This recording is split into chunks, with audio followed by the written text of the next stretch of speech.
Je vais d'abord commencer par des généralités sur l'aloe vera. Vous avez très certainement entendu parler de cette plante et de ses bienfaits, mais vous ne connaissez sans doute pas les nombreux bienfaits, puisqu'il y en a énormément. On l'appelle la plante aux 1000 vertus. C'est une plante qui est médicinale. Elle fait partie de la famille des Liliacées, c'est-à-dire en fait la famille par exemple des oignons. Il y a plus de 300 espèces d'aloe vera qui existent dans le monde, mais la plus courante et surtout la plus utilisée pour ses vertus, c'est la Barbadensis Miller. Il y a plus de 75 nutriments pour la santé dans cette plante médicinale. Et ça, c'est quelques-uns des choses qui ont déjà été étudiées, des bienfaits qui ont été étudiés concernant l'aloe vera. C'est une plante qui est apaisante, cicatrisante, qui est protectrice, astringente, hydratante, dépurative, calmante, désacidifiante, anti-inflammatoire, immunostimulante, qui régénère les cellules, qui est tonifiante, donc qui améliore la circulation sanguine. C'est pour ça qu'elle se trouve dans notre conférence ce soir. C'est également une plante défatigante, anti-allergique, détox, germicide, régulatrice, dégraissante, adoucissante, purifiante, antiseptique. Donc vous voyez, c'est vraiment une plante qui est extrêmement intéressante et rares sont les plantes à avoir autant de caractéristiques médicinales que l'aloe vera. La composition de cette plante, eh bien, elle est très riche en nutriments, de nombreuses vitamines. Alors quand je dis de nombreuses, c'est par rapport au nombre de vitamines différentes.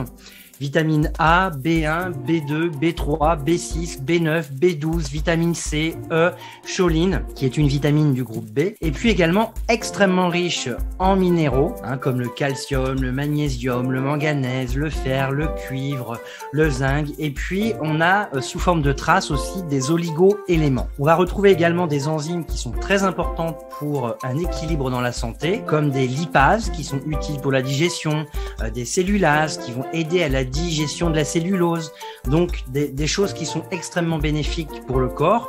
On va retrouver de la lignine qui a un pouvoir pénétrant dans la peau, puisque l'aloe vera est aussi intéressante et importante en interne qu'en extérieur. Des saponines, racines du mot savon, qui a des propriétés antiseptiques et dépuratives. Des anthraquinones qui ont des propriétés analgésiques. De l'acide salicylique qui est un précurseur de l'aspirine qu'on retrouve naturellement dans l'aloe vera en petite quantité. Des acides aminés essentiels qu'on ne trouve que dans l'alimentation et qui sont essentiels pour notre corps, pour notre organisme qui est incapable de les fabriquer. Et puis on va retrouver des mono et des polysaccharides. On va retrouver de l'acémanane, qui est un composant extrêmement important de cette plante, et ça c'est vraiment du coup une caractéristique, ce composant de l'aloe vera. L'acémanane en fait est fabriqué jusqu'à la puberté dans notre corps. Il se dépose sur les membranes des cellules et renforce ces dernières contre les assauts des virus, des bactéries et des champignons, et il a une action immunostimulante, antiseptique.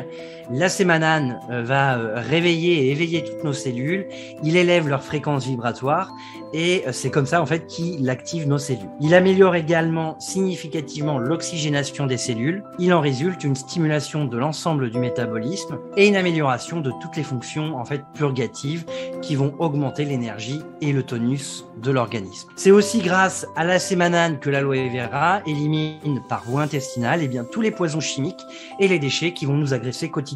L'intestin se trouve du coup nettoyé et toutes les vitamines et les oligo-éléments apportés peuvent alors être assimilés de façon optimale par les voies intestinales. Donc en prenant régulièrement le gel d'aloe vera, ça va contribuer en plus à rendre basique le milieu qui est jusqu'ici acide des intestins, ce qui a pour effet du coup de priver le développement des champignons, par exemple candidose, de son milieu vital.